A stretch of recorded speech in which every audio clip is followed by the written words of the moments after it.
Fala, Vôlei-fã, tudo bem? Como prometido e já avisado no último Café com Vôlei, temos aqui um convidado mais do que especial para as nossas entrevistas aqui. Guilherme Schmitz, diretamente de Lima, no Peru, para nos atender, para falar uma mudança grande nos últimos anos, né? O Gui estava, a gente está falando aqui nos bastidores sobre o Rio de Janeiro, ele estava com a vida ali, né? Tinha seleção de base, tinha Fluminense, e agora, nessa última temporada, a mudança para comandar a seleção da Colômbia, para também treinar o San Martín no Peru.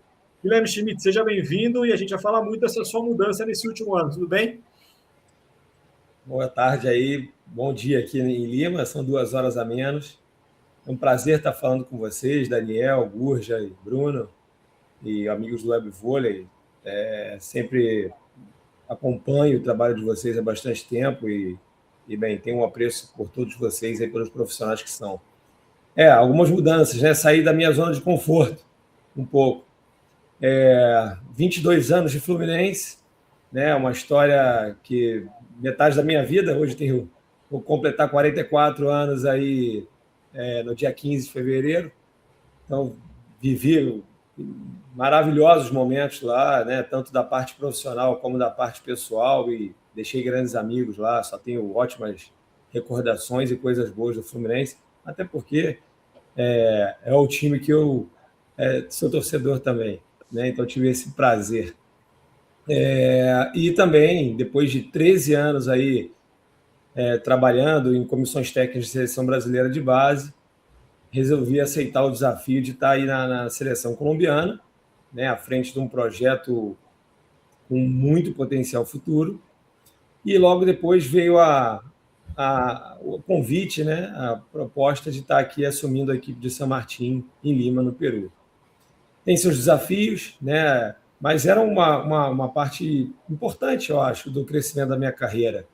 É lógico, família, né, um pouco da distância a gente sente, mas graças a Deus eu consegui, ao longo desses meses aí um pouco fora de casa, conviver bem com a família, tá tudo muito bem organizado. Eles estiveram aqui em Lima desde de novembro e ficaram até o dia 31 de janeiro, retornaram porque as escolas, as crianças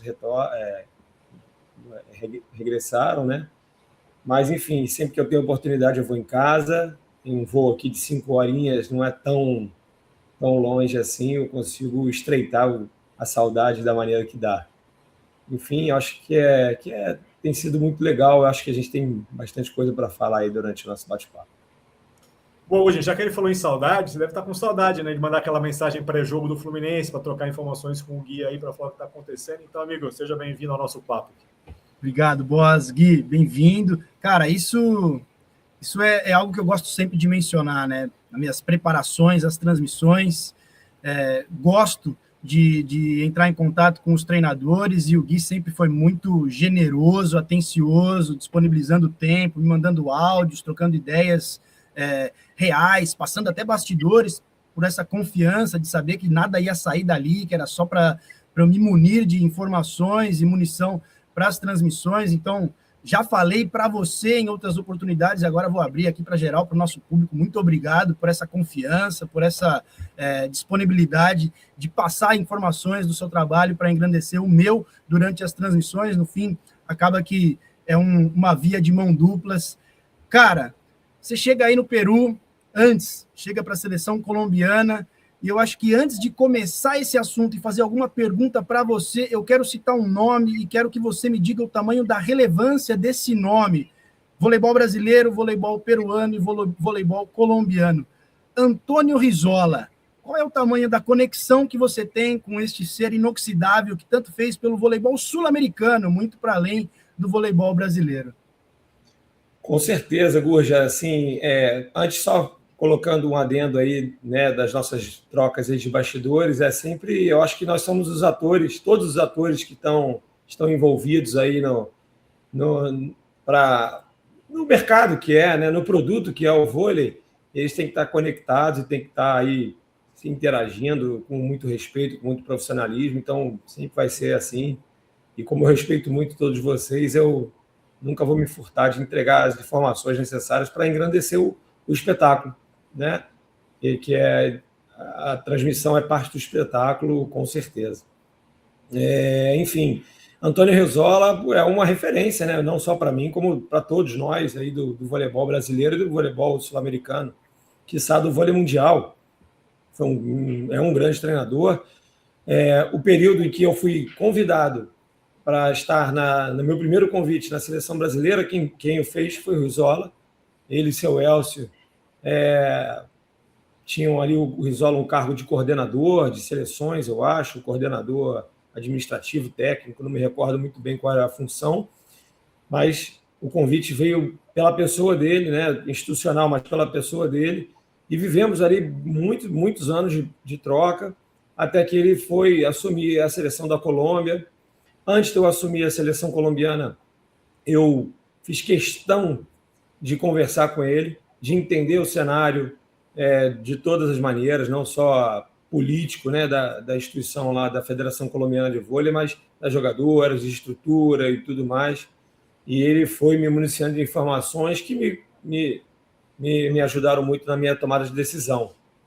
E quando eu assinei aqui com o San Martín, da mesma forma, eu me coloquei à disposição, né, apesar de ser adversário dele hoje, né, aí no cenário sul-americano, e entender jogadoras peruanas, como ele imaginava esse jogador, por exemplo, a Ixa Vigil, que é uma jogadora da seleção peruana, como ele entendia o cenário dela no clube para ajudar nessa composição com a seleção. Então a gente troca bastante, ele está sempre aqui nos jogos, ele deve estar aqui no evento do Sul-Americano de Clubes, e a gente conversa bastante, assim como o Marcelo Bencardino, que eu já fui assistente técnico em seleção carioca, que está aqui, abraçou o projeto da seleção peruana também. Bruno, seja bem-vindo. Nas redes cariocas ou nos clubes, você já teve aí muitos encontros com o Gui Schmitz na sua passagem por lá, amigo? Tudo bem? Tudo bem, Daniel? Forte abraço a você, Gordinha, Gui. É um prazer estar falando com você. Saudade dos nossos quartetos lá nas areias de Ipanema. Tive o prazer de várias vezes poder jogar ou do lado do Gui, que era mais fácil, ou contra ele. Então, é um prazer estar falando com você. Obrigado aí pelo seu tempo. E queria que você relatasse para a gente como é que foi para você viver a experiência do Campeonato Mundial, né? E qual é o tamanho da montanha a ser escalada aí com a seleção colombiana. E quando a gente pensa assim em aceitar, né, um desafio desse tamanho, claro, né, existe o objetivo esportivo, mas eu queria que você compartilhasse conosco também o teu objetivo pessoal nessa nova empreitada. Bruno, assim, a saudosa rede da Garcia Dávila, a famosa rede da Garcia Dávila, do nosso querido e inexorável também, Sil Griner, né, o pai do Hélio Griner, está vivo, super ativo, aí acompanha jogos, que fomentou essa geração toda ali de jogadores de voleibol. Enfim, um prazer enorme estar falando com você também. Olha só, em relação ao Campeonato Mundial, era um dos objetivos, sempre foi o meu objetivo, vivenciar novas experiências, né? Graças a Deus eu tive a oportunidade de participar ali na seleção brasileira de alguns campeonatos mundiais, se não me engano 5 ou 6, e de alguns títulos sul-americanos, participei de terceiro, segundo, primeiro lá junto com o Vagão. Eu não fui no Campeonato Mundial Sub-23, mas estava lá na equipe de apoio de alguma forma. Enfim, foi o último título aí que o Brasil esteve no lugar mais alto do pódio. Mas eu queria, né, eu como comandante, vivenciar essa situação de poder estar ali numa seleção adulta, diferente de uma categoria de base, de poder ampliar o meu olhar para esse cenário internacional, né, de jogadoras. Isso quando eu conheço, eu tenho um mapa, né, a gente sempre, por trabalhar nas categorias de base da seleção, ser obrigado a estudar as escolas dos países, né, na formação, desde o Clube Itália até agora a Bulgária, que vem crescendo no cenário feminino aí nas categorias menores. Então você é obrigado a estudar, a perceber, a conhecer. Então todas essas meninas aí que hoje jogam nos principais clubes do mundo, eu conhecia desde novinha, não só do Brasil, mas do mundo. E agora tive que ampliar esse meu olhar, porque, né, quando você fala de seleção adulta, você tem aí uma gama de possibilidades de jogadoras. E Foi muito bacana estar lá, foi bem desafiador, né? As condições assim de participação, poderíamos ter conseguido um resultado um pouco melhor. Tivemos ali um confronto direto com o México, que era um jogo determinante até para uma escalada no ranking do Mundial. E foi na bola, né? O Nicola Negro, um excelente profissional, está ali há 3 anos também, já consegue desenvolver a sua forma, que é bem particular de trabalho, né? Dentro da seleção mexicana, que conseguiu repatriar algumas jogadoras, por exemplo, a Brício, que estava retornando de lesão, consegue estar ali apoiando bem a equipe. Enfim, mas o desafio com a Colômbia é muito maior, a escalada é enorme, né? Assim, bem mais no papel não só de treinador, como também de gestor a longo prazo. Eu acho que a função lá de head coach vai além da quadra, né? De tentar ajudar a federação a captar recursos sem ser recursos públicos, né? Recursos privados, para que a gente consiga entregar ali, no período de preparação da seleção, uma estrutura um pouco mais avançada, não só da parte multidisciplinar da equipe técnica, como da parte estrutural, né? Hoje, o que é entregue é o que o poder público pode te oferecer, e nem sempre as condições são as ideais. Mas isso não diminui a grandeza das jogadoras e nem da federação.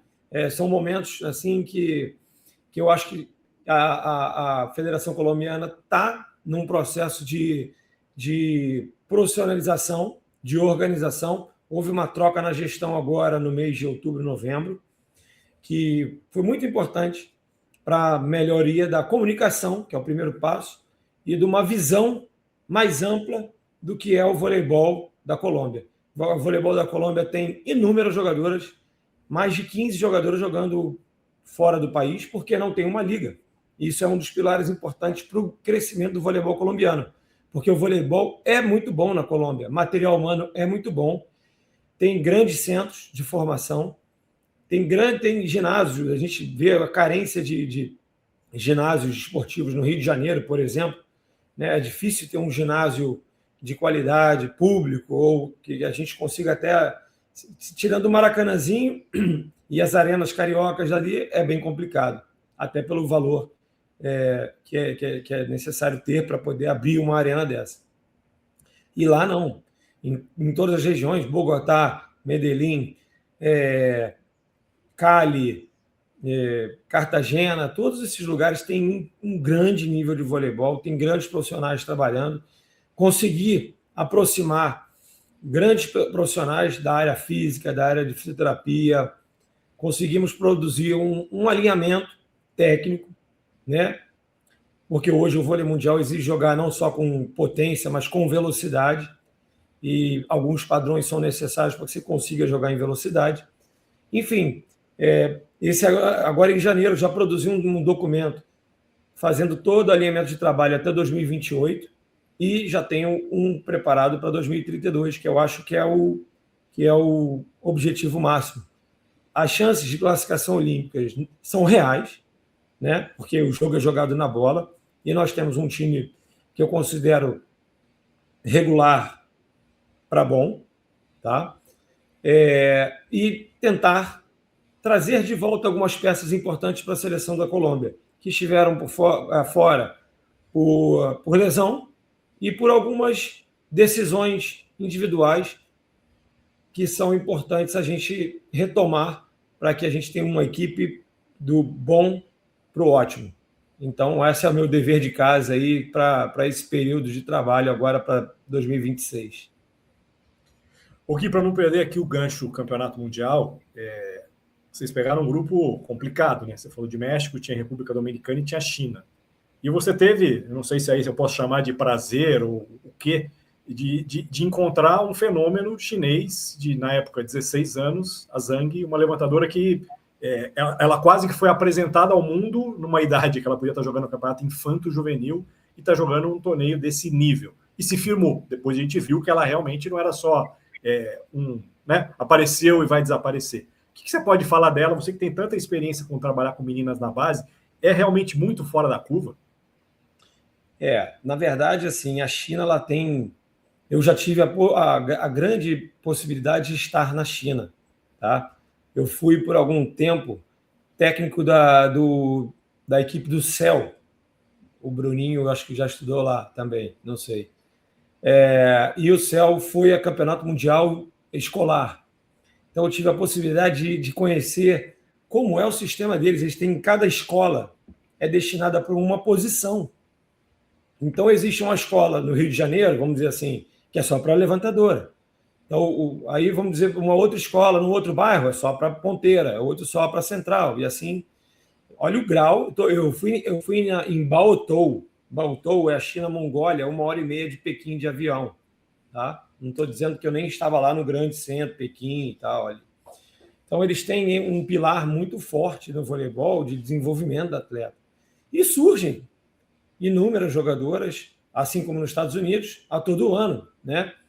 E essa menina realmente é espetacular pela maturidade, né? Porque eu acho que a vôlei levantadora, a gente fala que a jogadora fica com uma qualidade de jogo interessante quando ela vai maturando.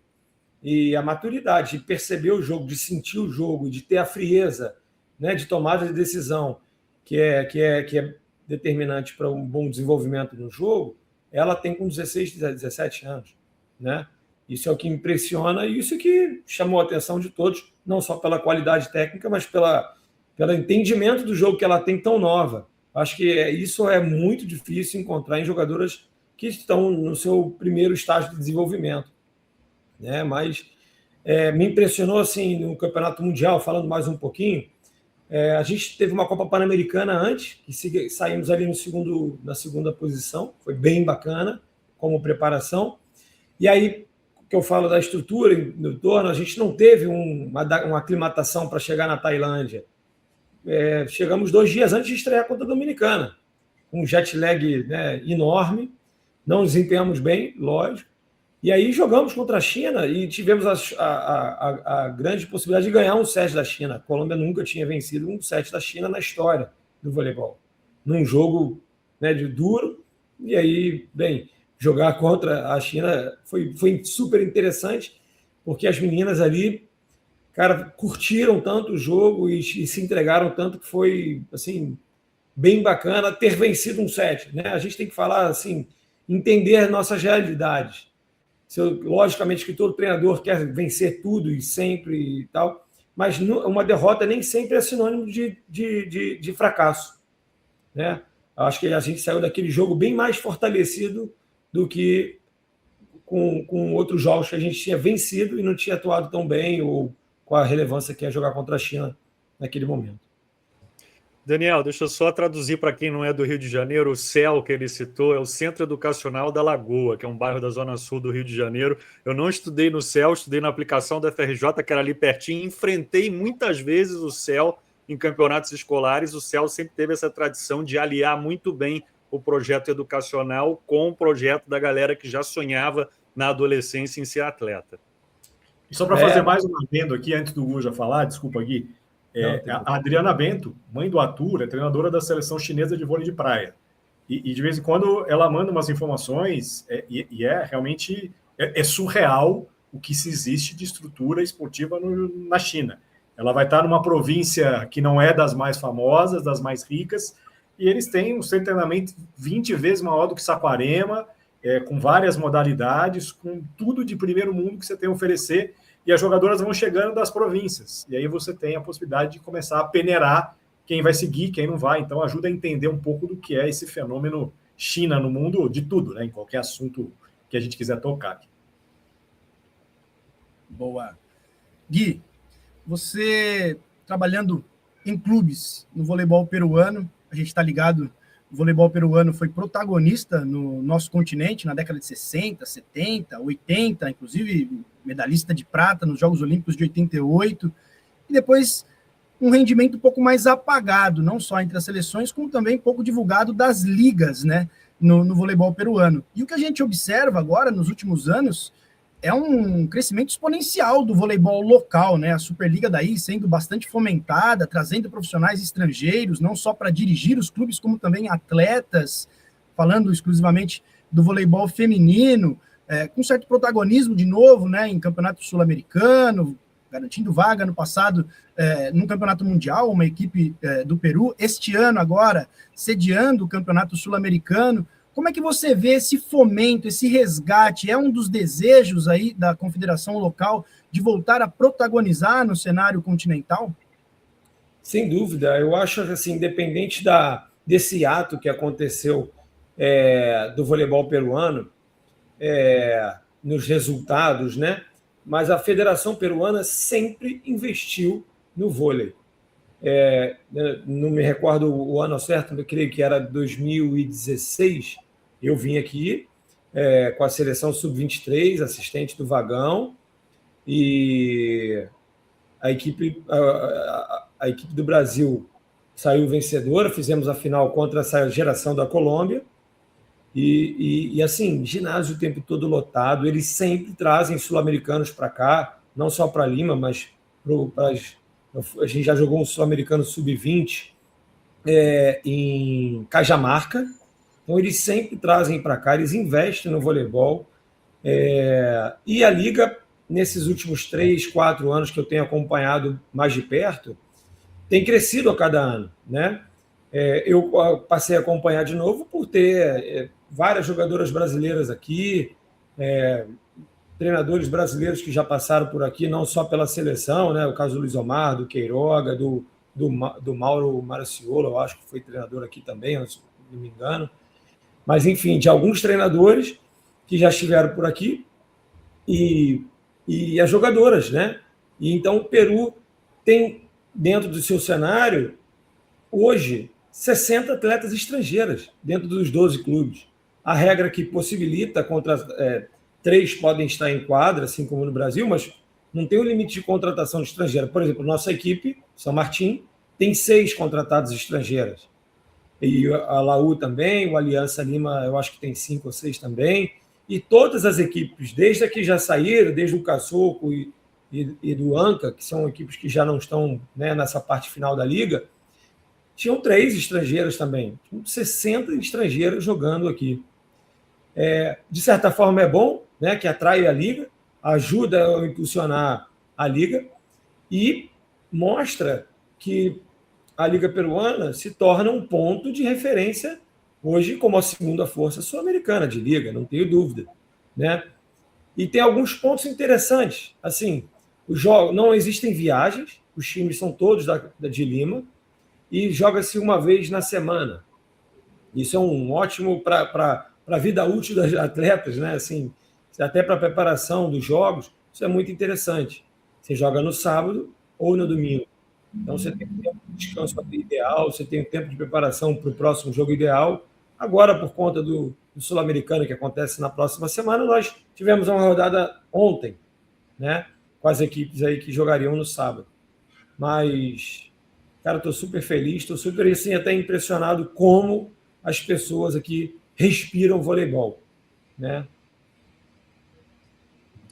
Gui, eu queria voltar um pouquinho lá no início do papo. Você falou da tua relação tão bacana com o Fluminense.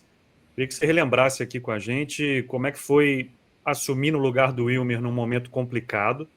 E, assim, a impressão que deu de fora é que o teu trabalho ele deu liga muito rápido, né? Você conseguiu recuperar ali, fazer uma campanha de recuperação muito boa.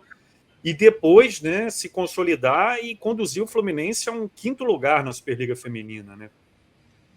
Sim, sem dúvida, aquele momento foi um momento bem difícil, né? Não é simples, uma saída de um treinador que eu trabalhei por vários anos ali junto e eu estive desde o desenvolvimento do início do projeto, desde as categorias de base, até quando a gente disputou a Liga B e aí conseguiu acesso, ajudei sempre da melhor maneira possível, e aquele momento era um momento, o pior momento do projeto. À beira do descenso, faltando 4 rodadas, 7 pontos atrás da primeira equipe fora da zona de rebaixamento, e o que eu tentei fazer ali naquele momento, eu tinha 20 dias, né, para esses 4 jogos, era tentar reorganizar as ideias e fazer com que as meninas entendessem que era possível sair daquilo e que ser rebaixado era ruim para o projeto e para nós uma mancha na nossa carreira, né? Então, com muita conversa, com muita tranquilidade e com muita fé, né? Assim, passei 20 dias quase sem dormir direito, mas entregando toda a energia que eu tinha para que aquilo fosse possível, e a gente, né, conseguiu. Acho que meu maior feito ali foi tentar reunir as pessoas no mesmo objetivo, né, e tentar organizar a cabeça de todo mundo para um lado bom, e aquilo foi assim, de certa forma, um divisor de águas, eu acho, até do projeto, né? O presidente deu a certeza, na véspera do nosso embarque, para jogar contra o time de São José dos Pinhais, ele deu a certeza que o projeto não acabaria, ele deu a tranquilidade de que mesmo que o Fluminense não conseguisse a vitória naquele último jogo, o projeto ia seguir. Acho que isso foi uma grande sacada do Mário Bittencourt, de entregar para nós uma tranquilidade e tirar um peso das costas assim, de todo mundo. E, enfim, né, durante esses 4, 5 anos que eu tive à frente aí da equipe principal, eu nunca me furtei de agregar grandes profissionais ao meu redor. Acho que um treinador tem que saber se cercar de pessoas, não só da sua confiança, mas de profissionais de qualidade. Essa eu acho que é a principal sacada de qualquer treinador, de ter uma equipe, né, coesa, que feche contigo, vamos dizer assim. E, bem, culminou aí num super jogo. Infelizmente a gente não venceu, mas o super jogo se tornou um Maracanãzinho lotado de tricolores. Não sei se bateu o recorde aí de espectadores, né, de público de um clube, né, de um time de Superliga, não um clube no Maracanãzinho. De seleção, acho que a lotação é maior, mas de um clube. Foi uma noite assim, histórica do projeto, e eu espero que o projeto só daqui para frente cresça, evolua. É o meu sentimento sempre, até por gostar de todos que estão lá e respeitar muito todos que fazem o vôlei do Fluminense acontecer. Ô Gui, uma das coisas que a gente costuma muitas vezes debater aqui é quando é aquele período de contratação que está cada vez mais cedo, antecipado, né? As coisas acontecem muito mais. O campeonato não chegou nem para a parte boa, já todo mundo sabendo para onde vai, para onde não vai, etc. e tal. Mas você acha que ainda o Brasil, principalmente o feminino, olha muito pouco para o mercado sul-americano? Por conta da gente estar vendo uma melhoria no Peru, na Colômbia, a Argentina já foi mais forte do que é hoje, mas a gente vai pescar aqui Maria Alejandra em algum momento, assim, são pouquíssimas jogadoras que foram testadas, entre aspas, numa Superliga. Você acha que a gente olha pouco para esse mercado? Não, olha só, eu acho que o Brasil tem um olhar para esse mercado, tá? Mas, na verdade, a concorrência, as meninas que despontam no cenário sul-americano, tem uma atração por uma liga europeia. França, Turquia, Espanha também tem bastante. Agora o Peru absorve bastante jogadoras. Algumas jogadoras foram para a Liga Brasileira, que é muito difícil jogar na Liga Brasileira, uma liga muito competitiva, e a torcida exigente, né, por boas atuações. A Elina foi muito nova, quando foi para Barueri, teve uma ótima passagem também pelo Fluminense por 2 anos. A Maria Alejandra foi jovem também, né, Curitiba, São José dos Pinhais, São Caetano. Algumas outras jogadoras, vou me lembrar, vou esquecer dos nomes aqui. Mimi Souza, mais recentemente também, mas já mais já passou por alguns clubes, né? Bem, tem várias outras aí que a gente pode lembrar. A Vitória Maia, que jogou no Flamengo, quando o Flamengo não tinha ainda a fusão com o Sesc. A gente vai lembrar meninas que eram jovens talentos e, quando viraram realidade, foram para um mercado mais atraente financeiramente. Isso é uma questão que os times que investem mais no Brasil, né, que tem um poder aquisitivo maior, eles vão atrás de um outro tipo de negócio, né? Jogadoras mais consolidadas, jogadoras, vamos dizer assim, como a Brailin Martinez e a sua irmã, que já são potências mundiais, não jovens promessas, né, do cenário sul-americano. Então, como eu falei, a exigência do vôlei brasileiro talvez não atraia as jovens promessas sul-americanas. Atrai, vamos dizer assim, jovens promessas europeias, e o caso da Uzelac no Fluminense. Né? Você vê, é muito complicado você concorrer contra o euro e contra as propostas dos times italianos, turcos e Estados Unidos, hoje em dia também que tem uma liga interessantíssima, não só pelo fator financeiro, mas pelo fator qualidade de vida, né? Pela segurança do país, por tudo que vai. Enfim, são vários outros fatores que estão interligados aí para essa atração do cenário internacional na Liga Brasileira. Gui, você mencionou que são 6 estrangeiras no seu time, né? Você tem 2 brasileiras, a Simone Scherer e a Fernanda Tomé, você tem 2 atletas dos Estados Unidos, você tem uma atleta colombiana e uma atleta porto-riquenha, é isso? Não, é a dominicana, né? A Geraldine. Eu tenho uma levantadora mexicana, a que joga com o Nicola na seleção, ela é uma das levantadoras da seleção. Boa. Perfeito, são 6, com um limite para 3 estrangeiras na competição local. Nos atualiza aqui em relação à competição sul-americana. Tem também, você carrega esse limite de 3 estrangeiras em quadra, ou o seu planejamento para a competição continental é distinta? É distinta. É livre o sul-americano, você não tem uma regra para estrangeira. Só a liga. Então você está fazendo uma periodização meio diferente aí para jogar o sul-americano. Diferente. E, na verdade, algumas contratações foram uma necessidade. A Geraldine foi uma necessidade nossa porque nós só tínhamos 3 centrais no time. E nossa equipe aqui de base não tem uma central que possa estar ali sendo um pilar para o adulto. E a gente teve algumas lesões específicas. E aí é uma função muito, muito delicada, né? E aí tivemos que contratar a Geraldine para poder ter, né, caso de uma necessidade. Lógico que a Geraldine, a gente conseguiu uma super contratação, não é qualquer uma titular hoje na seleção dominicana, mas foi uma necessidade, assim como a outra oposta americana. A nossa oposta reserva, que é peruana, ela teve uma apendicite e bem agora no final de dezembro, e vai ficar um tempo fora, então a gente também não tinha um lastro nessa função e tivemos que contratar. Enfim, a periodização é completamente diferente, mas eu venho testando ao longo da caminhada aí vários tipos de formação, até porque o nosso time permite isso. E para manter o nível de entusiasmo das meninas e o nível de jogo delas no maior nível possível, eu venho alternando algumas escalações para poder também ter, numa necessidade momentânea de jogo, opções aí já formatadas. Essa aqui não estava no meu roteiro não, Gui, mas como é que você chegou na Uzelac? Foi parte desse teu estudo, dessa tua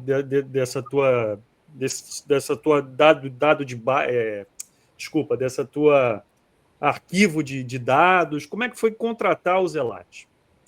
Na verdade, foi uma situação assim, nós sempre sentamos a comissão técnica inteira, né, sentávamos a comissão técnica inteira junto com a diretoria para planejar a temporada seguinte.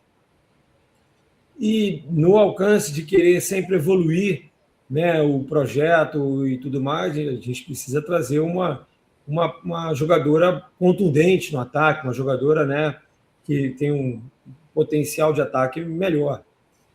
E sempre temos aí estudos, não só da seleção, mas temos estudo de quem são as ofertas de mercado, quem são as possibilidades. E ela veio através de uma indicação do nosso diretor, na época, o Marcelo. E, bem, na hora que ele enviou, nós estávamos reunidos, ele falou assim, chegou essa menina aqui, através de um agente, tal. Eu já a conhecia da seleção de base. E aí, na hora que ele enviou, não me recordava o nome, todos assistindo o vídeo e falou assim, se for financeiramente viável, pode trazer. Porque ela impressionou a todos na primeira vista. E aí começou uma operação de guerra para fazer financeiramente aquilo ali ser viável. E graças a Deus, na época, a Zinzane era uma patrocinadora do futebol do Fluminense. E o Renato Vilarinho, um grande amigo, as 3 filhas do Renato Vilarinho, Mariana, Cacá e Bibi, foram atletas do Fluminense, da base do vôlei do Fluminense. E ele foi atleta do Fluminense, era patrocinador do futebol, e falou, olha só, eu mandei a menina para ele, assim, não sei porquê, a gente sempre se falou muito, até hoje fala, ele pergunta as coisas, e eu mandei para ele, eu estava na natação com meu filho, 7 horas da manhã, eu mandei para ele quase chorando, assim, me falou, olha só, vamos fazer dar certo, você quer? Me empolguei, eu quero voltar. O jeito dele é assim. E aí eu falei, peraí, aí já não é comigo. Aí aproximei as partes, Fluminense e ele lá, e, bem, graças a Deus conseguimos a operação de guerra, fazer com que aquilo ali fosse viável, e foi bacana.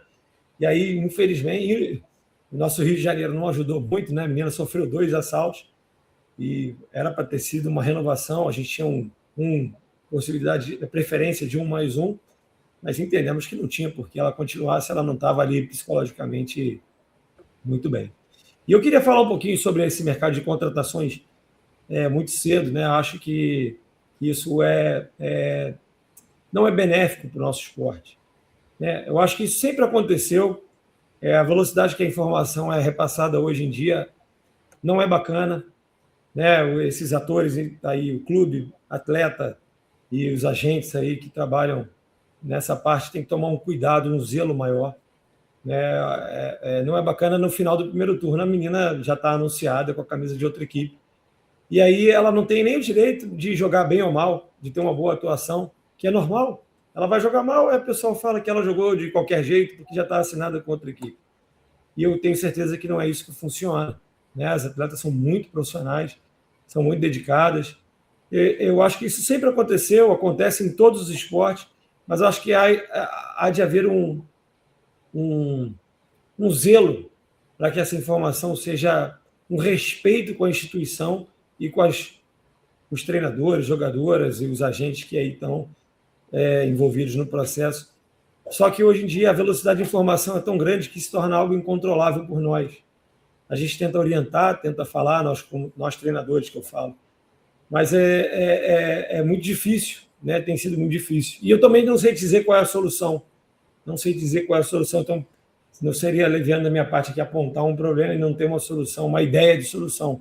Acho que é uma conversa mais ampla que tem que acontecer para a preservação do nosso voleibol. E sabe que tem sido assunto recorrente aqui, tá, no nosso canal, viu, Gui? E muita gente tem, sim, associado desempenho ruim com o anúncio precoce de uma transferência já para um próximo clube ou para um outro mercado, inclusive. E é difícil, né, cara? A gente acaba blindando de uma situação dessa. E tô contigo, cara. A velocidade da informação, ela corrobora também para que isso ventile. Não é exclusividade do mercado brasileiro, isso acontece há tempos em tudo quanto é lado, mas eu acho que essa necessidade também dos jornalistas e das mídias especializadas em cravar uma contratação, em ser o primeiro a anunciar que há uma negociação e um desfecho, positivo ou não, eu acho que corrobora também para que tudo isso seja ainda mais precoce. Para mim, na verdade, é o lado ruim dos likes, que é as pessoas, né, dos likes aí que necessitam ter os likes. Acho que os likes eles são provenientes do seu bom trabalho. Eu digo os likes porque o like é da rede social, mas o bom trabalho ele vai sempre entregar like, seja na rede social, seja no vôlei, seja no escritório de advocacia. Um bom trabalho ele sempre vai gerar like. Um bom trabalho ele é composto de inúmeras vertentes, não só da vitória em si, né? E o respeito institucional, eu acho que tem que ser visto com bons olhos, porque não é fácil conseguir fazer o esporte vôlei no Brasil, não é fácil. Você vê aí grandes marcas como o Bernardinho e o Zé Roberto, a todo ano se desafiando a manter, e o Luiz Omar, a manter a qualidade dos seus projetos, né, a sustentar aquilo, muitas vezes colocam do seu próprio bolso para que aquilo funcione da melhor maneira. Então, eu acho que o zelo tem que ser muito grande das jogadoras, dos agentes e de todas as pessoas que estão ao redor do produto voleibol. Eu acho que nós vivemos disso. Então, nós temos que ter esse cuidado para que não banalize essa situação que tem sido ruim, tem sido uma marca negativa, né, ao longo desses anos, aí, prejudicando, inclusive, eu acho até o emocional das jogadoras que às vezes não conseguem lidar com essa situação, não é nem por maldade, mas não conseguem, a menina acaba jogando mal ou bem, né, por maldade, mas que não tem ainda maturidade de entender esse processo. O Gui, você falou de like, velocidade de informação, dessas meninas mais jovens. É uma coisa que a gente sempre também procura trazer aqui para a discussão, o quanto essa nova geração é mais difícil, ela precisa de mais cuidado para se trabalhar, e você trabalhou com diversas gerações e chega nesse mundo hoje super conectado, das telas, das redes sociais. Está muito mais difícil fazer uma menina focar no treino, focar na carreira, focar na alimentação, focar no que tem que ser feito, porque aparentemente o que a gente vê espera acabar o treino correndo para já pegar o celular, ou no meio de uma conversa ali já quer pegar. Está sendo muito mais difícil lidar com essa questão geracional que vocês enfrentam, a gente enfrenta como pai, né, como cidadão, normalmente, mas está muito mais difícil? Na verdade, não digo que é difícil, eu digo que é diferente. É uma nova forma de se comunicar no mundo e uma nova forma de se absorver a informação. Eu tento fazer com que elas tenham um entendimento que tem o lado bom. Se eu puder falar aqui no TikTok, vou dar um exemplo. Elas têm rentabilidade com isso. Como eu vou tirar isso delas? É impossível. As meninas têm patrocinadores individuais, têm seguidores que geram likes, que geram dinheiro, monetizam, né?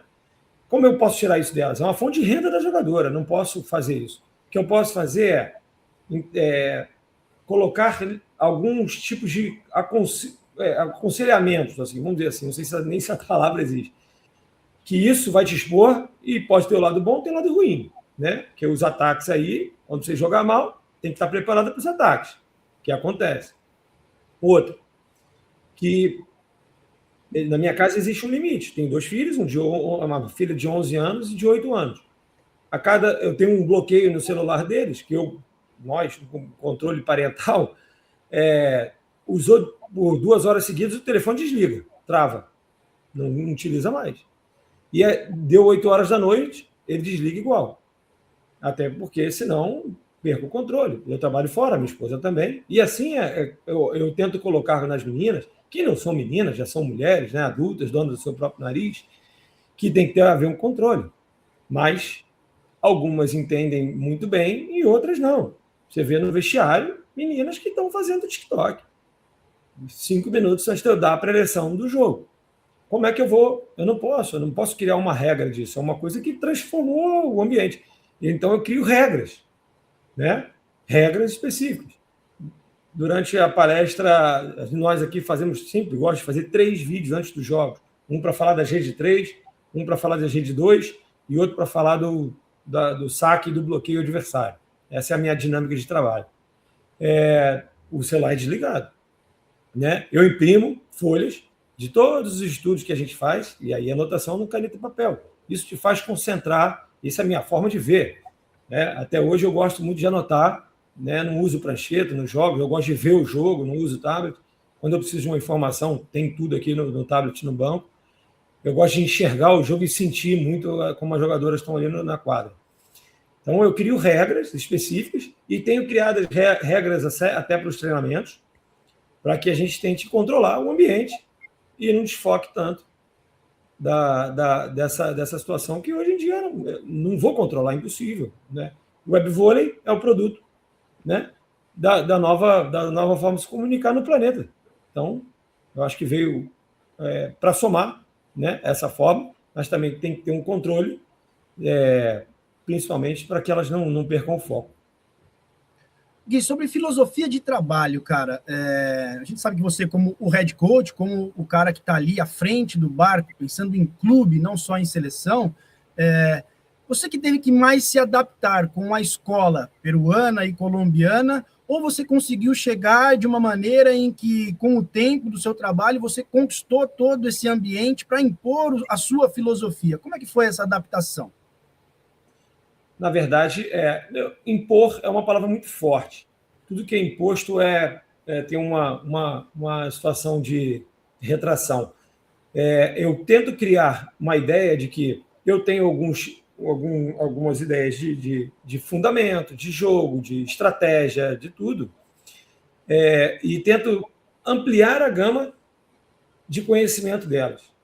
Vou dar um exemplo bem específico. A maioria das atletas passam com o corpo fora da bola, com os braços, né? Assim, eu já sou de uma escola onde acho que o corpo tem que estar atrás da bola, na recepção do saque. Tá? E para desconstruir, para construir uma nova mensagem, vai levar um tempo muito grande. Talvez numa seleção você não tenha esse tempo. Então eu tento dizer para ela o seguinte: assim, desse jeito, eu sinto que é mais seguro. E eu vou te proporcionar exercícios para você se sentir segura fazendo desse meu jeito. Mas longe de mim querer dizer que isso aqui é errado. Vou dizer que os Estados Unidos, vou dar um exemplo, só recebe fora do corpo. A Itália, campeã olímpica, recebe fora do corpo. Está errado? Longe de mim dizer que está errado, pelo contrário. É a forma como eu acredito que é o certo. E a forma que eu entendo que é mais seguro. Tá? Estou dando um exemplo de um fundamento bem específico. Bloqueio. Grandes jogadoras fazem bloqueio das extremidades e as centrais de passada lateral. O que eu acredito que é o certo? Um bloqueio agressivo, um bloqueio mais incisivo, com a passada cruzada. Então, eu tento criar exercícios e mostrar, através de visualização, de vídeos, de jogos e de ideias, como é a minha ideia de pensar. Então, eu tento produzir isso.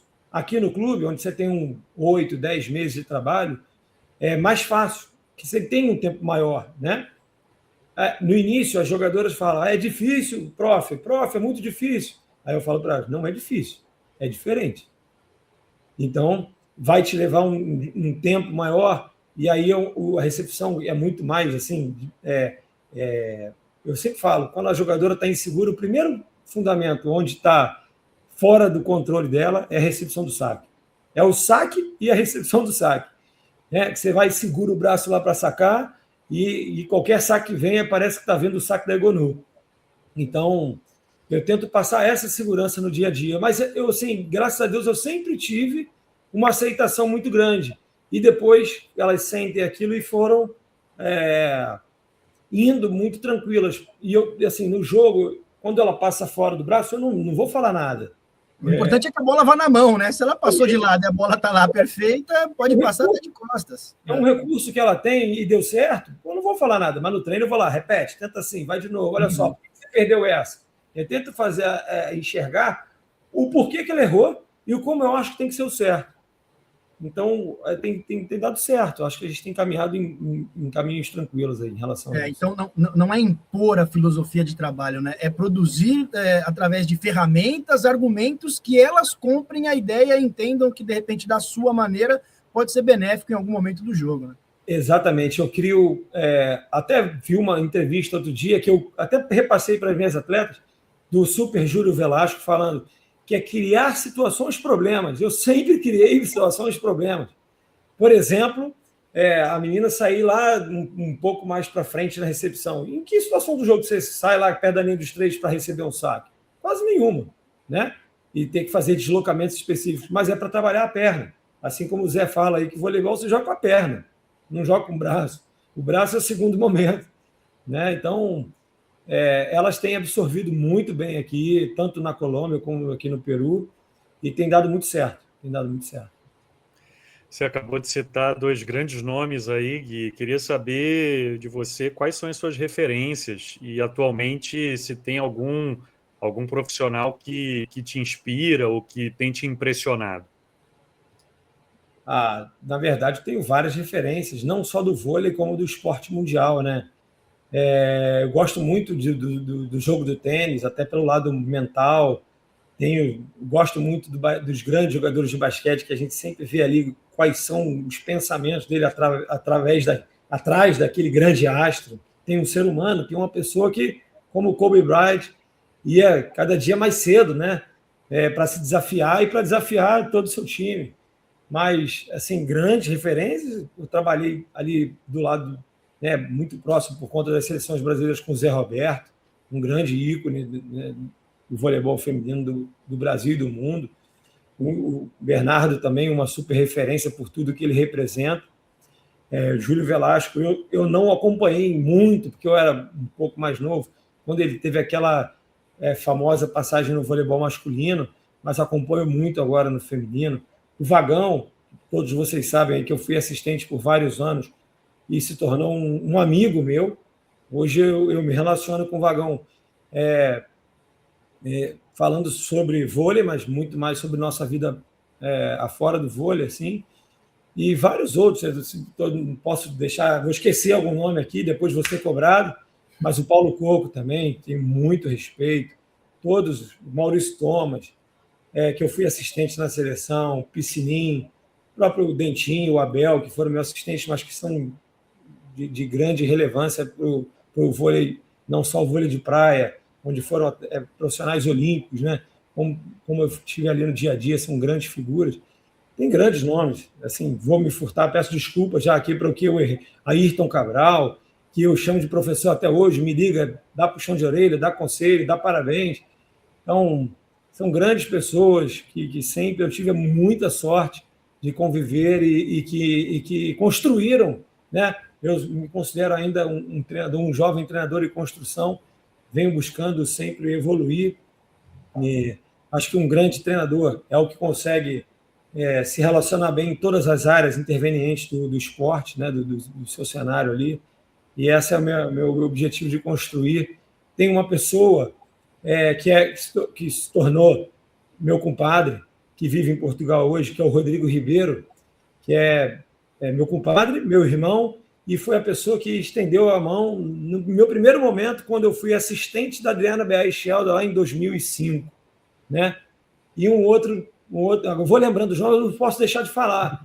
Né? O Alexandrinho foi o primeiro cara, quando eu cheguei no Fluminense, em 2003, olha o tempo que tem aí isso aí, e que falou assim, olha só, eu queria ser preparador físico ali, estava muito jovem, entendendo onde eu ia me posicionar, e ele falou assim, olha só, hoje o Alexandrinho é o supervisor da seleção brasileira de base, né, das seleções masculinas.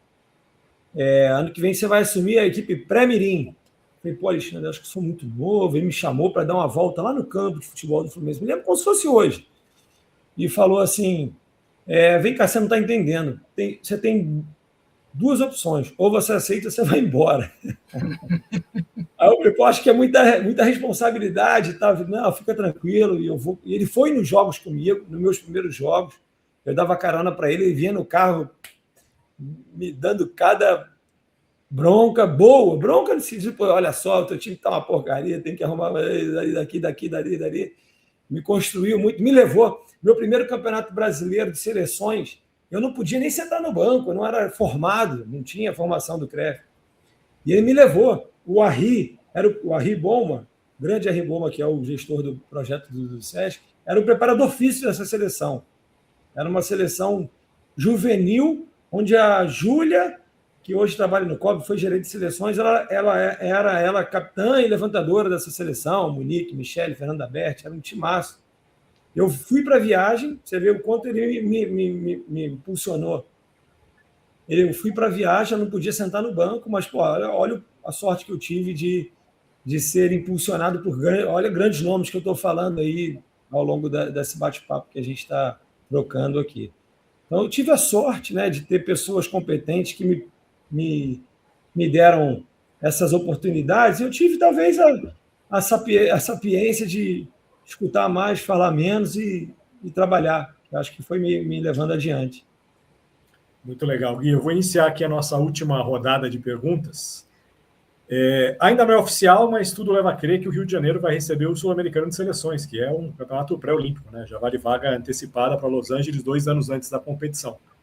Você já visualiza esse seu momento de Maracanãzinho lotado? Você um carioca da gema, acabou de citar tantos e tantos nomes que são ainda fazem história do vôlei carioca. Você já se imagina, nesse tempo do voleibol, vestindo a camisa de uma seleção adversária do Brasil, mas podendo disputar ali uma vaga olímpica? Isso passa pela sua cabeça ou você vai deixar para pensar mais perto? Olha, eu vou te dizer que não é fácil, não é simples, né? Por tudo que eu já vivi no meu país de origem. no primeiro, vou te até confidenciar, no meu primeiro dia que a gente estreou com a Colômbia oficialmente lá, que eu escutei o hino da Colômbia, ainda sem saber cantar o hino da Colômbia, mas que eu escutei, me passou um filme ali no hino, que até cheguei a me emocionar de tudo que eu vivi para chegar até aquele momento, né? E com certeza o Maracanãzinho, o templo do voleibol mundial, brasileiro e mundial, vai me remeter bons momentos. Mas com o planejamento que a gente tem, o nosso objetivo é chegar com nossas melhores condições no Sul-Americano, que é a primeira oportunidade de estar na Olimpíada. Mas nunca é simples, né? Nunca é simples. Eu tive alguns jogos na VNL, casaram de eu poder estar no Rio de Janeiro no ano passado, no ano retrasado, ano passado. E o quanto é bacana ver o Brasil aí desempenhando nunca vou deixar de torcer pelo vôlei brasileiro e ser um admirador por todos que estão lá, mas quando for a Colômbia contra o Brasil, a tricolor vai bater mais forte no meu coração. Né? O hino talvez emocione, mas na hora que o juiz apita, Colômbia contra qualquer equipe, eu vou entregar tudo que eu posso para que a Colômbia se saia vencedora naquela partida. Gui, eu não vou fazer uma pergunta para encerrar, tá, cara? Eu vou apenas elogiar você, cara. Que bacana essa quase uma hora de conversa contigo, poder entender um pouco mais sobre o teu passado, o teu presente, os seus anseios pelo futuro. E para mim fica muito claro que tudo é plantio e colheita, cara, e que você tem colhido os frutos por tudo que você plantou durante esses mais de 20 anos aí, à beira da quadra, chegando bem jovem, assumindo a responsa antes mesmo de poder estar em pé na beira da quadra, mas já sabendo o que é que você queria. Então aqui, tenho certeza que em nome de toda a nossa audiência também, eu quero agradecer você pelos serviços prestados ao voleibol brasileiro, aos voleibol de clubes no Brasil, e aí também ao voleibol sul-americano, que é bacana demais. Eu que fui um jogador que atuou muito mais fora do Brasil do que no Brasil, sei como o jogador, o profissional brasileiro, ele é bem visto mundo afora por conta dessa entrega, por conta dessa devoção, essa gana de vencer, de evoluir. Então, parabéns, cara, que você continue aí trilhando o seu caminho, convicto, e que tenha muito mais vitórias do que derrotas, e que siga aí aprendendo e ensinando voleibol. Valeu, Gui. Eu te agradeço aí as palavras, Gurja. Na verdade, assim, eu sempre me preservei muito, sabe? Nunca gostei muito de colocar um viés de querer ganhar likes na internet e tudo. Hoje em dia enxergo, tanto é que estou com o Marcelo, assessor de imprensa, estou buscando abrir os meus horizontes para que as pessoas me conheçam um pouco mais, não só como pessoa, como profissional, entendam quem sou eu, porque poucas pessoas têm a oportunidade de assim, você vê no futebol, por exemplo, sendo breve, todo jogo é uma obrigação, o treinador tem que ir lá, dar uma coletiva de imprensa, ganhando ou perdendo, falando, você acaba entendendo os porquês, ouvindo dele qual era a linha de pensamento dele, para o bem ou para o mal. No vôlei, então, a gente não tem muito essa cultura. Então, as pessoas talvez tenham uma certa reticência à tua pessoa pelo que ela enxerga naquele 1 hora de jogo que ela viu pela televisão, que é uma percepção completamente distinta do que é a realidade. E eu estou tentando hoje ampliar esse horizonte e expandir um pouco mais para as pessoas que conheçam que é o Guilherme Schmitz, pai, filho, ser humano, profissional, que vai ter seus defeitos, suas qualidades, seus acertos e erros, mas que, cara, tem uma coisa que eu nunca vou abrir mão, que é o meu caráter, né? Eu acho que o Bruno me conhece muito mais como pessoa do que vocês, mas caráter, valor, isso não se negocia, não tem como. Então, estou super feliz de estar podendo aqui interagir com vocês e podendo falar um pouco mais do que eu penso, de quem eu sou. E é isso também, né, Gui? Ali naquela 1h30, 2, a gente está em estresse máximo ali, né? Eu tenho podido viver um pouco disso também aqui em Portugal, agora como treinador de formação e adulto também, né? A gente, às vezes, ali faz coisas que depois a gente pode até se arrepender, né? Então, assim, da mesma forma que o Gurja te desejar muito sucesso, agora não posso deixar você embora sem essa última pergunta, né? Você disse aqui pra gente que fazer voleibol no Brasil é muito difícil. Então, queria ouvir de você o seguinte: fazer voleibol de base no Brasil é ainda mais difícil? A gente tem motivo para se preocupar aí com o futuro do nosso voleibol? Bruno, na verdade, primeiro colocação da tua primeira colocação. Isso é uma parte que a gente tem que trabalhar todos os dias, né?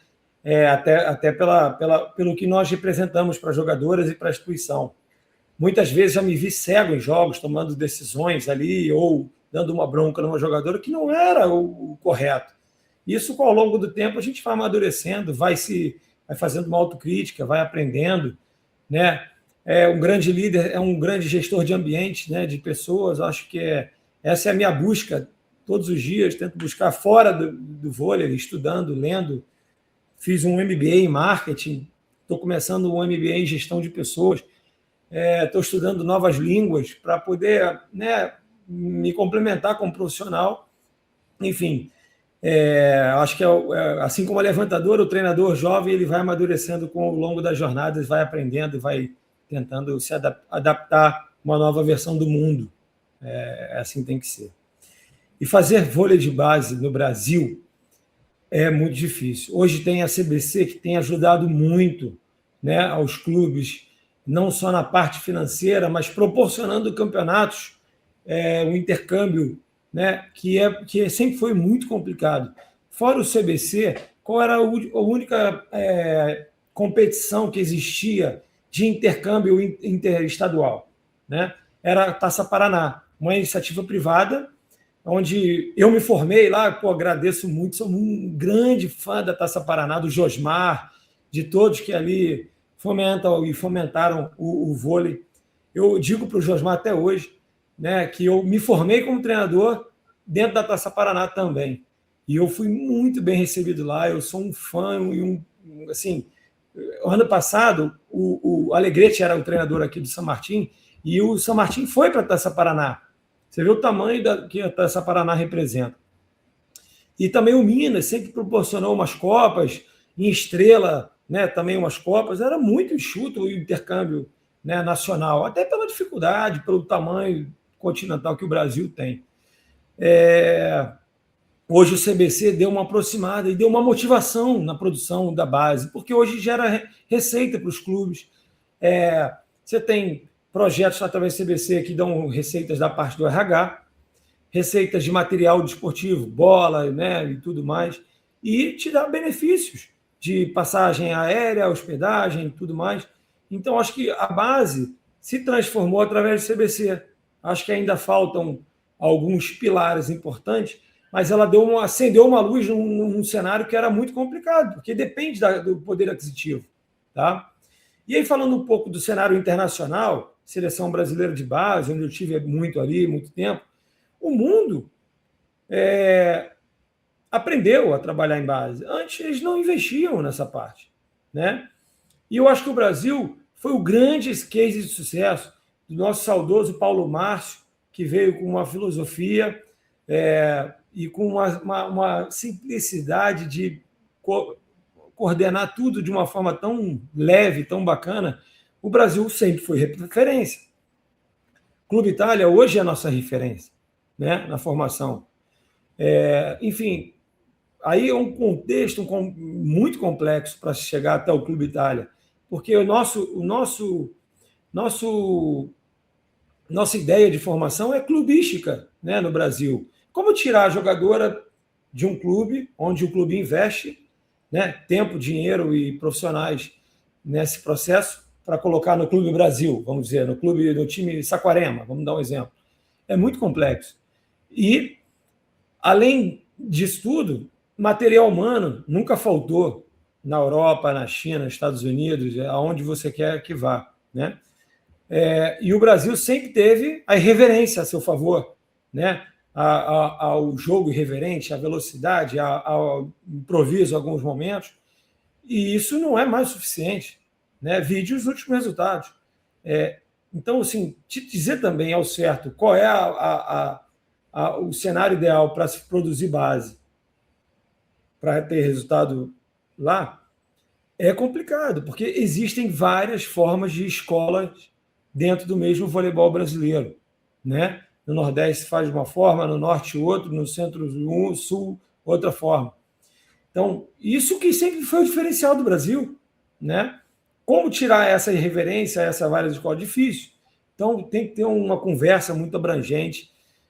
Nós fizemos um estudo em 2018, a pedido da Confederação Brasileira, para fazer uma unificação, né? Tentar uma unificação do voleibol nacional, mas é muito complexo, muito complexo. Há que se reinventar todo ano, não tem jeito.